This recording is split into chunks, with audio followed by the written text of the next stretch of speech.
Hi everybody, this is Darla. I am going to talk to you today a little bit about using essential oils in summer cooking. And today I am making salsa. And this is really easy to do. It only takes a couple minutes. What I did was I used, I'm sure I'm probably not supposed to show brand names, but I used petite diced tomatoes. And as you can see, I just put them in a container. They're kind of chunky, a little bit. So you can use any kind of canned tomatoes you want. You can use fresh tomatoes. What my kids like to do with salsa, if we make it from a can like this and it's chunky, is they'll actually put it in a food processor and blend it until it's fairly smooth. But you can have it any way you like. You can use fresh tomatoes. I don't recommend putting them in a blender or food processor. They will get foamy and turn pink. Or you can use pureed tomatoes. You can use tomato sauce, or I have a handy little thing too that I like to use. And these are the fire roasted salsa style diced tomatoes. The good thing about these is that they already have the jalapeno peppers and onion seasoning and salt and such in them. So, but for today, we're going to use just regular petite diced tomatoes. And all I'm going to do is add, I have jalapenos, onions, a little bit of garlic, and this is something a little different. A lot of people don't know about it, but if you want to really brighten up your salsa, make it fresh tasting, this is diced cucumber. And I mean, it's pretty much almost to a mint state. So what I do is I add all of this into my salsa.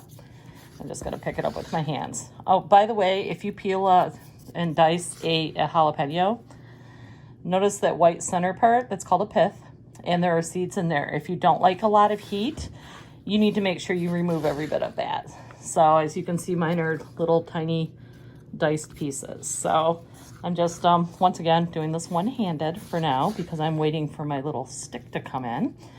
But that's okay. This isn't too tough, and it's pretty quick. So here I am adding all of my little ingredients. And you can add whatever you want, whatever you don't want. And you can use bell pepper if you don't like anything close to whatever has heat. But I like it, and I like mine a little bit of a chunky salsa with a lot of different things in it. Probably looks a little closer to what people call a pico or pico de gallo, as you might see in a restaurant. Okay, now here's the neat thing. Okay, so your salsa essentially is already made, so to speak. You're going to want to test it for salt.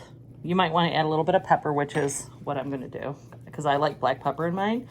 It gives it a little more of that, almost like the fire roasted taste. Okay, so here's where the part where the oils come in.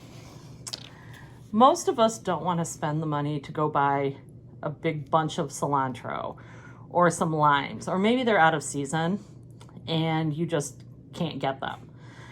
Okay, so cilantro oil, which Doterra sells, I have a little sample container here. It actually is a really great tool for imparting flavor. It is very pungent. So really for this salsa, all you need is basically a drop. I think I put a drop in. There we go. Put a drop in. And then there's also the lime oil. And a lot of people like lime in their salsa. It brightens up the flavor also. Now, this also, you can put in maybe a drop or two. 1 or 2 drops there. What I will tell you is that you're going to get all of the flavor of the fresh produce that you would put in there. So if you bought cilantro and chopped it up and put it in here, it would taste the same. Ooh, I can smell the cilantro. I can smell the lime. It smells so good. Anyway, that's it. That's all you have to do. I'm going to add a little bit of salt because I know I like mine a little bit on the saltier side. If you like it on the sweeter side, you can even add a titch of sugar.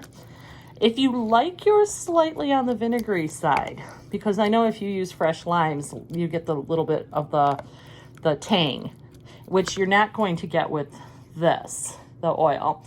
You can just add a couple little splashes of white wine or cider vinegar. I don't care for it in particular. I just want the taste of the lime because you've got enough acidity with the tomatoes. You've got acidity with the jalapenos and the onions.